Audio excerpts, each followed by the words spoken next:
Sweet liberty. Helldivers 2 is getting bigger. And I know you're sitting there thinking to yourself, you madman, what are you talking about? There's no way. But if you've taken the time to play Helldivers 1 like I have, which all of you guys should, by the way, it's only like $4 on Steam. I don't know what it is on the PlayStation Store, but it's a really good deal. Not a paid ad or anything like that. It's just a good game and a good deal. And I'd like to tell you guys when you can get those kind of things. So yeah, go do that. But if you've taken the time to play Helldivers 1, then you likely already know a lot of the content that's headed towards Helldivers 2 in the near future. And there's a lot of it, but this goes far beyond that because, well, there's been a lot of different leaks and information and conversations that have been going on over the last couple of weeks. And I've taken them, I've disseminated them, distilled them into a nice fine cup of liberty to serve to you guys today. And it's not just things like stratagems and weapons. No, we're talking weapon customization, character customization, ranks, long forms of progression that I know many players are looking forward to. And so today what we're going to do is we're going to talk about all things Helldivers 2, from the stability of the game to the future of the game. So as is with tradition, lock and load, Helldivers. It's time to dive in.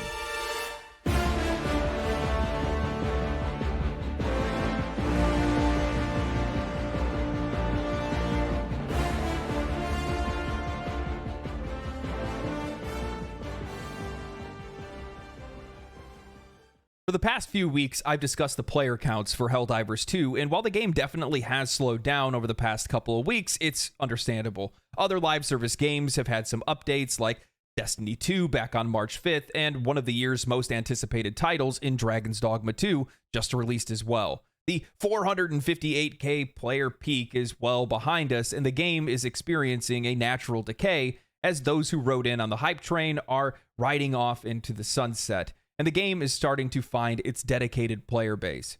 I used a chart briefly in my last video showcasing the natural decay of Destiny 2, and even when the game was in its peak in the eyes of the player base, the game still eventually came back down to earth. It's unrealistic for a non-competitive shooter to hold 450 or 300k players, and while I know that journalists and other creators they're often attracted to talking about how games are dying, I urge you to ignore it because it's rage bait at best, and it completely ignores the loop of Helldivers 2 and how players engaged with live service games or, well, games in general. Now, that's not to say that Helldivers 2 isn't still wildly popular and beyond even my own expectations. Over the weekend, the game was still breaking over 300,000 players, almost 2 months after the game has been released, and then I realized that there's something here, something else that players are keeping around for, and I didn't really notice it at first. The reason the game shouldn't be able to hold over 300,000 players ends up being the reason why it is retaining players, and that's that it's non-competitive. So over this last weekend, I was talking with one of my friends about why I love Helldivers 2. It was a genuine question from him because he bounced off of the game. He felt it was overhyped, and don't worry about it, I already reported him to my local democracy officer for re-education. But with that said, I responded to him in a way that I haven't really talked about in videos before, and that's that I love shooters. I've always loved shooters. I've always been a massive fan of them, especially competitive shooters for a really long time. But slowly but surely, I've kind of evolved out of that and haven't liked them as much. I mean, I spent hundreds of hours in Verdansk back with Warzone, but after the next season after that, which I mean, arguably they ruined it by getting rid of Verdansk to begin with, but that's a whole other issue entirely. But I came to find that I just got tired of the competitive shooter loop, especially as things have progressed over the last few years, and they just don't give me that experience and that enjoyment that I'm looking for in the same way that Helldivers 2 does. And then it got me thinking.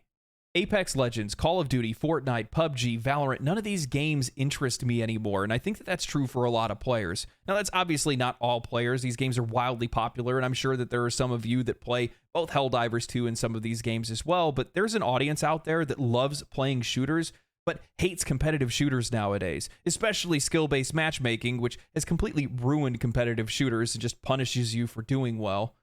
There is a skill gap in these games. It feels like it increases day over day because the people that are playing this game are incentivized monetarily to be good at the game because they want to become streamers, professional players, and content creators. And as a result, it's removed all of the fun and enjoyment I used to experience and instead has turned these games into a job more than anything else.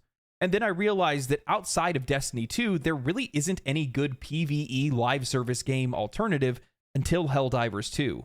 Yeah, I like the game because of its narrative, the difficulty, the power fantasy, the gameplay, but more than anything, I like it because it's fun. And it doesn't have any of that competitive noise that is associated with every single shooter nowadays. I don't have to worry about playing the game every single day so that I don't miss out on weapons, attachments, and rewards from an expiring battle pass, leaving myself a step behind if I come back to the game because everybody else is using weapons that I don't have access to anymore, or it'll take me even longer to grind them out to play the game in the first place.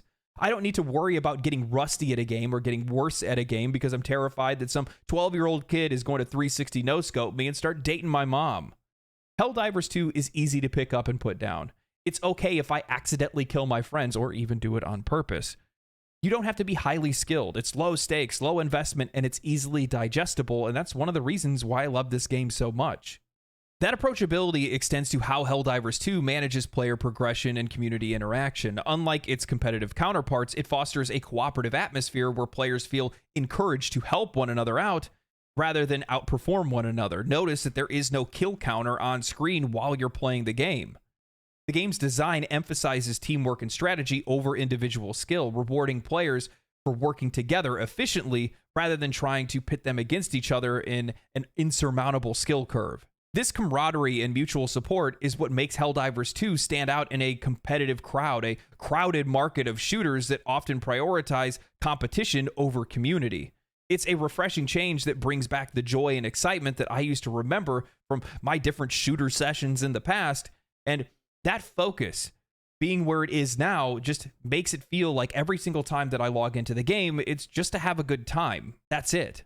You're going to see the flavor of the month players move on. That happens with every single game, but I've already seen a lot of the discussions that have been happening lately. People saying that the game is too repetitive, that it needs even more content than it already has, that they've already unlocked everything that the game has to offer. Even the meta Andes from before, talking about the best loadouts in the game, now saying that the game needs to change entirely for it to be able to survive. But what they fail to realize is that's not what this game is intended for. That's not what it's wired for. That's not the audience that the game was designed for in the first place. This game was designed for the people that have been left behind. Far too many of these games lately have been trying to chase popular trends, and as a result, well, yeah, you're going to grab that major, huge audience that likes to shift from place to place to place to the next great thing, but what you're failing to do is you're failing to capture the audiences that are outside of that, and that's exactly what Helldivers 2 is doing, and because of that, that's why it's succeeding. Because there is a lot of players that are being left behind with a lot of these different competitive shooters and, well, just a lot of the different live service models that many of these companies have come up with over the last few years. Now, that's not to say that Helldivers 2 isn't going to change or change significantly. It is. And for those dedicated players that are sticking around, well, Arrowhead Studios is going to end up giving us that long-term progression that we're all looking for. So in Helldivers 1, research points played a crucial role in enhancing your weapons and stratagems, serving as this pivotal element in the game's progression system. You would earn these points by completing missions and exploring different planets, and then you would use those points to upgrade weapons, equipment, and stratagems, allowing you to be able to tailor your experience and adjust it to suit your individual playstyle or the needs of your squad. This would influence everything from firepower to added functionality or even passive abilities. And in a recent data mine, there are subtitles that are suggesting that players are going to be able to spend research points to progress their desired Helldiver class in Helldivers 2. Helldivers 2's progression system is relatively bare bones compared to the options that were given to us in Helldivers 1. However, it does go to show just how much room the game still has to grow. If you've watched any of my live streams or other videos, then you likely already know that a class-based system is something that I desperately want for Helldivers 2, and it suits the longer type of chase or progression system that I think that the game needs. When I drop in with a squad, everybody's already picking their favorite stratagems and weapons that suit their playstyle. Giving players the opportunity to be able to further specialize with their loadouts, with their playstyle, is only going to lead to even more dynamic gameplay and emergent moments that we often see in the game already. Many, if not all of the stratagems deployed in Helldivers 1 are already in the game files for Helldivers 2, or they've already been released into the game. Defensive shields, long-range weapons, nukes, mechs, vehicles, and even a healing drone. Giving players the ability to specialize in specific weapons, have class functionality, add functionality to stratagems that weren't there to begin with, pick up passive abilities, and help people fulfill whatever power fantasy they have can already make a great game even better. I'm already fantasizing about playing matches where I'm a long-range stealth specialist, able to quickly take down patrols before they reach my teammates. Seeing an armored teammate able to draw enemy attention and lead them off towards a kill zone for a trap specialist. Or even having a support member that's running around healing wounds and providing defense against a horde of enemies. I've already seen the leaks showing off all kinds of different things like the Emancipator mech using dual autocannons, the Flamethrower mech, deployable cover, melee weapons, galactic war events, and even hints at the Illuminate joining the fight soon enough. And while a lot of this content is undoubtedly going to keep players playing, I have a general feeling that another long form of progression outside of war bonds is something that many players would love to have, and I'm definitely one of them. Now, I still play regularly because, well, I enjoy the game, but more than anything, I enjoy the community, and I really dig the narrative. I like having the ability to hop into the game, play for a few hours, and feel like I'm helping to progress a story with everybody else, contributing to the war effort and unlock content for everybody in the future.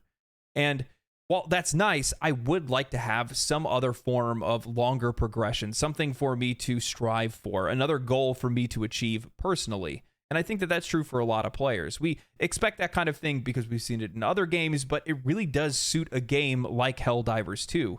And after we look at the leaks and then we combine that with what we've seen from Helldivers 1 and the progression systems that they had in that, well, it's pretty easy for us to be able to see an evolved version of that take place in Helldivers 2. And I'm really hoping that's something that we're going to see. And personally, I think that's exactly what we're going to see. But it's going to be a while before they make any massive changes like a class-based system to Helldivers 2, because there are other things that they need to work on that are, well, much more urgent. Helldivers 2 launched with enough content to get players by, while the narrative, the community, and the moment-to-moment gameplay is what's kept players strapped in for the long haul. I've been seeing players that have been asking why level caps haven't been increased, or currency caps haven't been increased, or why weapons haven't been balanced more quickly, and it's likely because that they have all of this different content waiting in the wings, but more than anything, the stability of the game needs to come first. Helldivers 2 has been plagued with issues ever since the game released, and the developers are well aware of it. Weapons despawning when another teammate disconnects mid-match, spawn rate issues, rewards not being issued, failed logins, friend requests that are not going through or just staying on the screen, all these issues that are likely caused by the overwhelming success, the unexpected success of the game, and the team is under a lot of pressure, needing to increase server stability and accessibility instead of fixing common bugs and issues. Regardless of the circumstances, players can only be forgiving for so long, and while I haven't had very many issues with the game myself, I know of a lot of others that have, and it's likely causing a hang-up for Arrowhead Studios, knowing that they need to actively fix issues in the game while also introducing new content to keep players interested and keep players coming back. Furthermore, the last thing that they want to have happen again is release new content into the game and have that new content causing issues. We know well enough how insatiable players can be when it comes to content, and how quickly we can move on from game to game and give it very little thought. Dragon's Dogma 2 just released, Path of Exile 2 gets a beta in the summer, Elden Ring DLC is on the way, Black Myth Wukong releases in the fall. It's imperative that Helldivers 2 continues to pump out new content, but even more so that they stabilize and balance the game so they can facilitate that new content on its release. And I think it's really important to understand this dynamic. The developers over at Arrowhead Studios are caught in a classic bind, juggling the necessity of enriching Helldivers 2 with fresh content to be able to sustain their player base, but also simultaneously squaring away technical issues that could ruin the experience for everyone. This is a really delicate balancing act. On one side, new weapons, levels, and a new progression system could inject much-needed vigor into the game, enticing players to stick around or make other players return back to the game. But on the other hand, introducing these elements without ensuring the game's infrastructure can even handle it risk compounding these issues even further, or worse, creating new issues. So it's basically a tightrope of prioritizing resources where the decision to deploy either a new feature or fix an existing bug is going to have an immediate impact on the game's audience. The anticipation for upcoming new titles this spring and then beyond only adds even more pressure to this situation. In a market in which many players' attention is divided all over the place among several high-caliber releases this year, the challenge for Helldivers 2 is not just to make sure that their interest is held and captured, but it's also to maintain a careful blend of innovation and stability. And I think that's exactly where the disconnect is going to come for some of the players that are in the player base, because we're so used to playing games that have these massive bug fix lists or massive content drops at different times. And that's just not how Helldivers 2 is wired. It's very much drip fed more than anything else. One day we got mechs, a week later we got a war bond, and that's kind of similar to what I think the game is going to look like. I doubt we'll ever see any type of massive overhaul to the game because it's not super necessary, but many of the things, many of the changes, many of the new content and fixes are always going to come in small little bits because it's the easiest for them to be able to control, figure out what issues arise because of those changes and fixes, and then coordinate on how to fix that or how to introduce something new. And that's something that I've kind of noticed historically when it comes to Arrowhead Studios, is that when they post patch notes, it's super small. There's not a lot of changes that they do. Even if they do a patch or a balance patch or something like that, it's relatively small. They don't really try to target a whole slew of weapons. They just do a few, see how it works, let it slide for a couple weeks, and then check it out later. And I think that's probably the best thing that they can do. And I brought this up in my last video where I was talking about how I think they were using us as quality testers, basically making us go and fight the bugs until they got the bugs balanced out the way that they wanted and make sure they tested it enough to make sure that the bugs were good. And now they're going to send us over to the automatons and probably do the exact same thing. I would not be surprised if we start seeing a balance patch roll through in the next couple weeks for bots specifically, where it, whether that's increasing damage for certain weapons or increasing different hit boxes or hurt boxes or weak spots or whatever it might be, to give the players a little bit more of an advantage and try to equal it out a little bit, and not make it as crazy as it has been over the last, little while. Because I don't know if you guys have seen recently, there's definitely been some posts regarding it where players have talked about how it seems like most players like fighting bugs more than players like fighting bots. And while I do think that has a lot to do with the major orders, I do think that it actually does have to do with players not wanting to fight bots because bots are chaotic. But I think it's the best thing for them to do, honestly. More times than not, when I've looked at other games in the past, and anytime they do any of these like huge changes where they overhaul a bunch of different things all at once, but almost always creates a bunch of extra issues that now they need to go back and fix. It upsets a ton of different players because people are used to different ways they've been playing the game. At least if you're making these small changes, if it is going to upset some players in the community, or if it's going to cause an issue, it's going to be on a much smaller scale, easier to control, easier to isolate and fix, and then move on after that. So if this is the way that they're going to continue to do things, I'm looking forward to it because I think it's the best thing for them to do, especially with the size of their studio. They only got 100 people, which is relatively small speaking when you're looking at many of the other studios that are out in the market. But yeah. So anyway, that's all I got for the video today. If you guys enjoyed this, make sure you guys drop a comment down below. Let me know if I'm not covering something that I should be covering with Helldivers 2, or if there's any type of other Helldivers 2 content you guys would like to see. But outside of that, that is all I have today. So if you enjoyed it, like the video, comment, subscribe to the channel for more Helldivers 2 or just video game content in general. Catch me live over on Twitch. And yeah, that's about it. So stay cool, stay righteous, stay safe, my friends. And most of all, Helldivers. Tonight we dine in hell. Peace. Family, family, family, family.